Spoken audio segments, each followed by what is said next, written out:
এ পর্যায়ে আমাদের আজকের ছাত্র সমাবেশের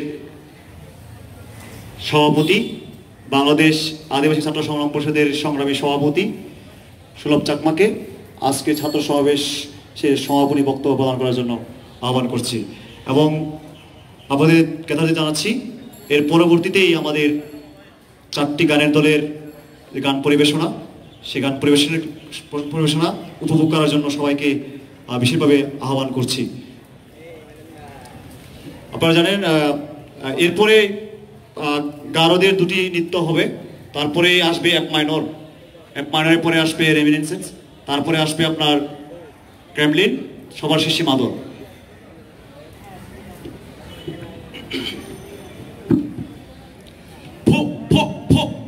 হাতুরু তুরু বেকুনরে জুজু বাব্বে লক মাবন লক এচেইও যারা থুবেইও বেকুনরে আমা বাংলাদেশের আদিবাসী ছাত্রর যে সংগঠন, সে বাংলাদেশ আদিবাসী ছাত্র সংগ্রাম পরিষদর সভাপতি হিসেবে মুইয়ত তোমারে বেকুনরে সিদ্দিগল হইপা না জানাং। সবাইকে শুভেচ্ছা। 9 আগস্ট আন্তর্জাতিক আদিবাসী দিবস 2019 উপলক্ষে বাংলাদেশে বসবাসরত আদিবাসীদের যে ছাত্র সমাজ, সেই আদিবাসী ছাত্র সমাজের সংগঠন বাংলাদেশ আদিবাসী ছাত্র সংগ্রাম পরিষদের উদ্যোগে এবছর আন্তর্জাতিক আদিবাসী দিবস উদযাপনের লক্ষ্যে আজকে ঢাকা বিশ্ববিদ্যালয়ের এই চারুকলা প্রাঙ্গণে শিল্পাচার্য জয়নুল আবেদিনের স্মৃতি বিজড়িত এই চারুকলার বকুলতলা প্রাঙ্গণে আমাদের আজকের যে আন্তর্জাতিক আদিবাসী দিবসের আয়োজন, এই আয়োজনে সম্মানিত উদ্বোধক মহোদয়, সম্মানিত প্রধান অতিথি, বিশেষ অতিথিবৃন্দ, বাংলাদেশের আদিবাসীদের ন্যায়ভিত্তিক লড়াই সংগ্রামে দীর্ঘদিন থেকে একসাথে যুক্ত থেকে যারা এখনো সাহস জুগিয়ে যাচ্ছেন, প্রেরণা জুগিয়ে যাচ্ছেন, সেই সব প্রগতিশীল ছাত্র সংগঠনের নেতৃবৃন্দ, আমি সবাইকে বাংলাদেশের আদিবাসী সমাজের পক্ষ থেকে, আদিবাসী ছাত্র সমাজের পক্ষ থেকে, সর্বোপরি আমার সংগঠন বাংলাদেশের আদিবাসী ছাত্রদের লড়াই সংগ্রাম এগিয়ে নিয়ে যাওয়ার সংগঠন বাংলাদেশের ছাত্র সমাজের বিভিন্ন ন্যায়ভিত্তিক লড়াই সংগ্রামে যুক্ত থাকার সংগঠন বাংলাদেশ আদিবাসী ছাত্র সংগ্রাম পরিষদের পক্ষ থেকে সংগ্রামী শুভেচ্ছা এবং বিপ্লবী অভিনন্দন জানাচ্ছি। বন্ধুগণ, খুবই দুঃখ ভারাক্রান্ত হৃদয় নিয়ে আজকে আমরা এই দেশে আদিবাসী দিবস উদযাপন করছি। সম্মানিত সুধী বন্ধুগণ, আমার বক্তব্যের শুরুতে এই বঙ্গদেশ, বাংলাদেশ, বাংলা ভাষা, সর্বোপরি এই বাংলাদেশ রাষ্ট্রের নামটির সাথে অবিচ্ছেদ্যভাবে যে একটি নাম সর্বাগ্যে উচ্চারিত হয়, আমি সেই বঙ্গবন্ধু শেখ মুজিবুর রহমানের পবিত্র শহীদ স্মৃতির প্রতি আজকে এই আমাদের আয়োজনের পক্ষ থেকে আমি শ্রদ্ধা নিবেদন করছি। তার বাংলাদেশ এবং এই ভূখণ্ডের মানুষের যে অধিকার প্রতিষ্ঠার সংগ্রামে তার যে আত্মত্যাগ, আত্মনিবেদন, সেই সংগ্রামী স্মৃতির প্রতি আমি শ্রদ্ধা নিবেদন করছি। বন্ধুগণ, বাংলাদেশে বাংলা ভাষাভাষী বাঙালি জাতিগোষ্ঠী ছাড়াও বৃহত্তর ময়মনসিংহ অঞ্চল, বৃহত্তর উত্তরবঙ্গের রাজশাহী, নওগাঁ, দিনাজপুর, বগুড়া, রংপুর প্রভৃতি অঞ্চল, দক্ষিণে পটুয়াখালী,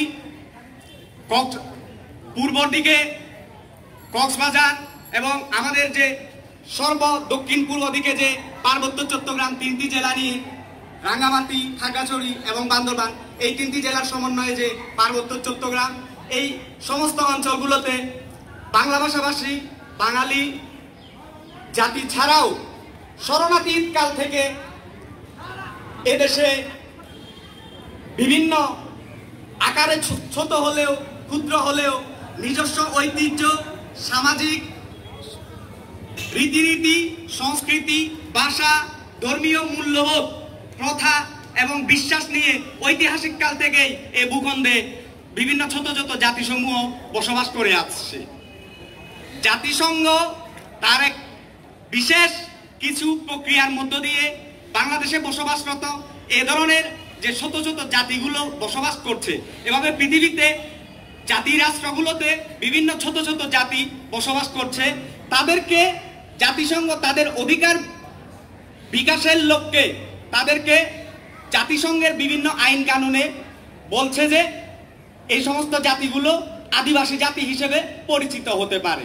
সেভাবে বাংলাদেশে আমরা যে সমস্ত আদিবাসী জাতিগুলো বসবাস করছি সুদীর্ঘকাল থেকে, আমরা এই দেশের অপরাপর নাগরিকদের মতোই আমরা এই দেশে আমাদের নিজস্ব ভাষা, শিল্প, সাহিত্য, সংস্কৃতি নিয়ে, আত্মমর্যাদা নিয়ে আমরা বেঁচে থাকতে চাই। সে কারণেই বাংলাদেশ যখন এই যে বাংলাদেশ নামক যে সার্বভৌমত্ব 1971 সালের মহান মুক্তিযুদ্ধের মধ্য দিয়ে যে আমরা অর্জন করেছি, সেই মুক্তিযুদ্ধে এদেশের আদিবাসীদের অংশগ্রহণ ছিল, বলিষ্ঠ ভূমিকা ছিল, অবদান ছিল। ঠিক সেভাবেই বাংলাদেশের গণতান্ত্রিক রাষ্ট্র হয়েও তার পথে, মানবিক রাষ্ট্র হয়েও তার পথে, অসাম্প্রদায়িক রাষ্ট্র হয়েও তার পথে এদেশের আদিবাসীদের রয়েছে সুদীর্ঘ আন্দোলন, লড়াই সংগ্রামের বলিষ্ঠ ইতিহাস। তো আজকে আমরা যখন 2019 সালে এসে আদিবাসী দিবস উদযাপন করছি, আমাদের লড়াই সংগ্রামের পথে আমরা নানা প্রতিবন্ধকতা দেখতে পাচ্ছি, নানা চ্যালেঞ্জ দেখতে পাচ্ছি। সে কারণে আজকে আদিবাসী ছাত্র যুব বন্ধুদের উদ্দেশ্যে আমরা একটি বার্তা দিতে চাই। আমাদের খেয়াল রাখতে হবে আমাদের যে আদিবাসী অধিকার প্রতিষ্ঠার যে লড়াই সংগ্রাম, এই লড়াই সংগ্রামকে এগিয়ে নিয়ে যাওয়ার ক্ষেত্রে আমাদের যে বিষয়গুলো খেয়াল রাখতে হবে, সেটা তার মধ্যে একটি দিক হচ্ছে, প্রথমত রাষ্ট্রীয়ভাবে আমাদের অধিকার প্রতিষ্ঠার সংগ্রামকে বিভিন্নভাবে হচ্ছে স্তব্ধ করে দেওয়ার, নিরুৎসাহিত করার একটি প্রচেষ্টা যেমন লক্ষণীয়, অন্যদিকে আমাদের আদিবাসী সমাজের মধ্যেও এই লড়াই সংগ্রাম এগিয়ে নিয়ে যাওয়ার ক্ষেত্রে আদিবাসী অধিকার আন্দোলনের নামে কিছু বিভেদপন্থী, সুবিধাবাদী, স্বার্থপর, লম্পট আজকে এই আদিবাসী অধিকার আন্দোলন এগিয়ে নিয়ে যাওয়ার ক্ষেত্রে, আদিবাসী অধিকার আন্দোলনে নেতৃত্ব বিকাশের ক্ষেত্রে বাধা সৃষ্টি করছে বলে আমি ব্যক্তিগতভাবে মনে করি। সেই কারণে বন্ধুগণ, আজকে আমরা আদিবাসী সমাজ আমরা বলতে চাই, মানবেন্দ্র নারায়ণ লারমা যেভাবে এদেশের পবিত্র সংবিধান রচনার সময় আত্মপরিচয়, আত্মমর্যাদার যে স্বীকৃতির যে দাবি তুলেছিলেন, সেই স্বীকৃতির দাবি, আদিবাসীদের সাংবিধানিক স্বীকৃতির দাবি আমরা এখনো পর্যন্ত চাই। আমি আজকে এই জায়গা থেকে একটা কথাই বলতে চাই যে হ্যাঁ, আমাদেরকে নানাভাবে ভয় পাইয়ে দেওয়ার চেষ্টা হচ্ছে, আমাদেরকে নানাভাবে স্তব্ধ করে দেওয়ার চেষ্টা হচ্ছে, আমাদেরকে নানাভাবে বিভক্ত করার ষড়যন্ত্র করা হচ্ছে, আমাদেরকে আমাদের যে আদিবাসী অধিকার আন্দোলন, এই অধিকার আন্দোলনকে স্তব্ধ করে দেওয়ার জন্য নানান খেলা হচ্ছে পেছন থেকে। আমরাও বলতে চাই, ছোট হতে পারি কিন্তু মাঠ এখনো ছাড়ি নাই, আমরাও খেলা খেলে যাব, আমরাও খেলা দেখতে চাই। সংগ্রামী বন্ধুগণ,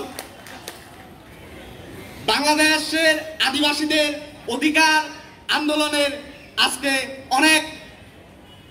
আজকে আমরা একটা সমস্যাপূর্ণ একটা সময় আমরা অতিক্রান্ত করছি। আজকে আদিবাসী ছাত্র ও যুব সমাজকে তাই ঐক্যবদ্ধভাবে এগিয়ে আসতে হবে আমাদের অধিকার প্রতিষ্ঠার প্রশ্নে।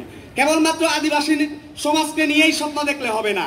এই যে বললাম বঙ্গবন্ধুর বাংলাদেশ, আমরা বঙ্গবন্ধুকে বিশ্বাস করেছিলাম, পাহাড়ের মানুষ। আমরা শেখ হাসিনাকে, মাননীয় প্রধানমন্ত্রী, বর্তমান প্রধানমন্ত্রী শেখ হাসিনাকে বিশ্বাস করেছিলাম, কিন্তু আমাদের আস্থা, বিশ্বাস, ভালোবাসার সম্পর্ক যুগে যুগে কেন যেন কোথায় যেন হারিয়ে যায়, আর আমরা যুগে যুগে হয়ে পড়ি অসহায়, নিপীড়িত, নির্যাতিত, বঞ্চিত, উপেক্ষিত। সেজন্য বন্ধুগণ, আজকে আমি শেষ পর্যায়ে বিদায় নেওয়ার আগে আমি একটা কথাই বলতে চাই, সিধু কানুর রক্ত আমাদের শরীরে প্রবাহিত, মানবেন্দ্র নারায়ণ লারমার রক্ত আমাদের শরীরে প্রবাহিত, আজকে কল্পনা চাকমার রক্ত আমাদের শরীরে প্রবাহিত।